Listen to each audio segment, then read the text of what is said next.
É possível perder a voz na cirurgia da tireoide? Então, é possível perder a voz na cirurgia da tireoide? Essa pergunta foi enviada pela Mirta Santos. Ela perguntou: vou fazer, estou morrendo de medo, doutor. É verdade que se perde a voz? Então, se você já tem muitas dúvidas, deixe nos comentários, né? Quem sabe algum dia eu pegue uma pergunta sua para transformar em um vídeo. Essa é a principal forma que eu estou escolhendo os temas aqui do canal, tá? Também se inscreva, compartilhe, curta. Quanto mais você interage, mais o YouTube reconhece o meu trabalho e mostra para mais gente, e mais pessoas chegando aqui, são mais sugestões de vídeos, são mais possibilidades de assuntos que a gente pode comentar. Então, na cirurgia da tireoide, de cada lado, por trás da tireoide, de cada lado, nós temos os nervos responsáveis pela voz, os nervos que vão para as pregas vocais, é o nervo laringeu recorrente. E esse nervo, ele pode ser acometido, né? Ele pode, antes de operar um nódulo na tireoide maligno, um câncer, ele pode já invadir esse nervo e a pessoa ter um certo grau de rouquidão, de alteração na voz por conta da paralisia de prega vocal, ou na hora da cirurgia, quando o cirurgião está removendo a tireoide, ele precisa tomar muito cuidado para soltar o nervo e não danificar, não cortar esse nervo ou esticar demais esse nervo, pois caso isso aconteça, o paciente vai ter uma rouquidão importante depois da cirurgia, quando há lesão desse nervo.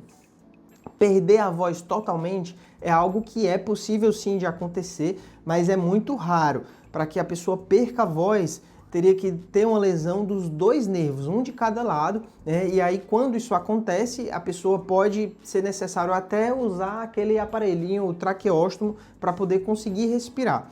Na maioria dos pacientes, caso isso aconteça, de ter que usar aquele aparelho, é algo que é feito numa urgência, o paciente não estava conseguindo respirar, minutos a horas depois da cirurgia, estava com muito desconforto respiratório e foi utilizada a traqueostomia para que o paciente voltasse a respirar, porém, volta a respirar, mas vai ter uma dificuldade para falar. É algo que, na maioria dos casos, quando isso acontece, é transitório, dura algumas semanas até que pelo menos um dos lados volte a funcionar. Quando há uma lesão bilateral definitiva, que é algo que acontece em menos de 0,5% dos casos e que depende do cirurgião, depende da cirurgia, quanto maior é o nódulo ou quanto mais complicado for o caso de câncer, com invasão de tecidos, com linfonodos acometidos, ou mesmo se é uma reoperação, você está operando de novo em uma área que já foi mexida, todos esses fatores eles estão associados a mais risco, mais dificuldade na hora da cirurgia e maior risco de ter uma lesão desse nervo. Tá? Mas se a sua cirurgia, você nunca operou, o seu caso não é um câncer complicado, não é um bócio volumoso, provavelmente não vai ter nenhum problema na voz, né? Eu digo isso provavelmente porque também vai depender, né, do cuidado, do zelo do cirurgião. Esse nervo é um nervo muito delicado e se o cirurgião for muito rápido, muito agressivo, ele pode danificar o nervo, né? Acaba que acontece. A gente precisa sempre buscar, inclusive, profissionais que sejam especialistas nisso, que sejam cirurgião de cabeça e pescoço. Às vezes o paciente não sabe disso, acaba sendo encaminhado pelo plano de saúde para operar com um cirurgião geral, que não tem especialização em cirurgia de cabeça e pescoço. O médico, cirurgião especialista em operar as doenças da tireoide é o cirurgião de cabeça e pescoço, tá bom? Esse é um ponto também muito relevante. Mesmo em mãos experientes é possível ter complicações, quem dirá com pessoas que não são realmente especialistas naquilo, né?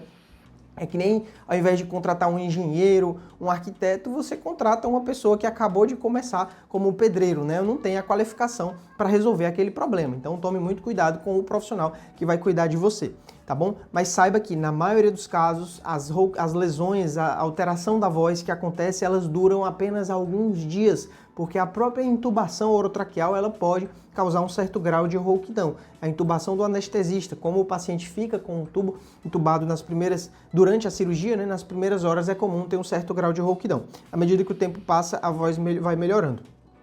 Outro ponto muito relevante em relação a alterações da voz após a cirurgia é o exame de laringoscopia, que é o exame que avalia como estão as pregas vocais.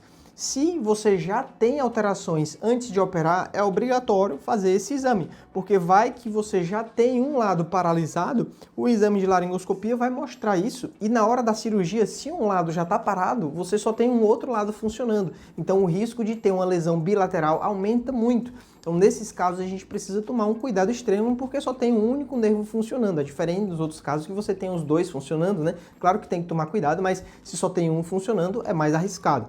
tá? E depois da cirurgia, se teve alguma rouquidão que durou pelo menos 7 dias, também precisa fazer esse exame para ver como ficou, para ver se tem alguma paralisia ou não.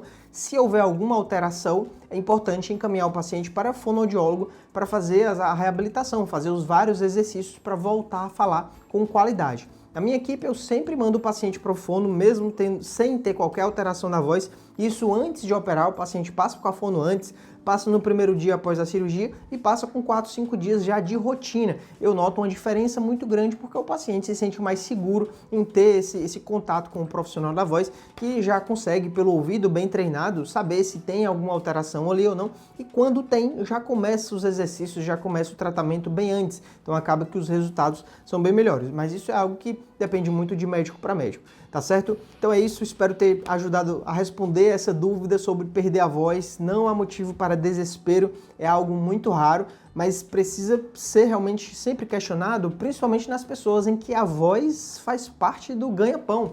Uma pessoa que é advogado, que é professor, que é cantor, que a voz é um instrumento de trabalho, a cirurgia passa a ser mais arriscada, porque vai mexer não só com a saúde, mas com a parte financeira do paciente. Então é algo que precisa sempre ser levado muito em consideração, o cuidado durante a cirurgia, né, com esse nervo tão precioso. Esses dois nervos, né, um de cada lado. Tá bom? E é isso, um forte abraço e até o próximo vídeo. Valeu!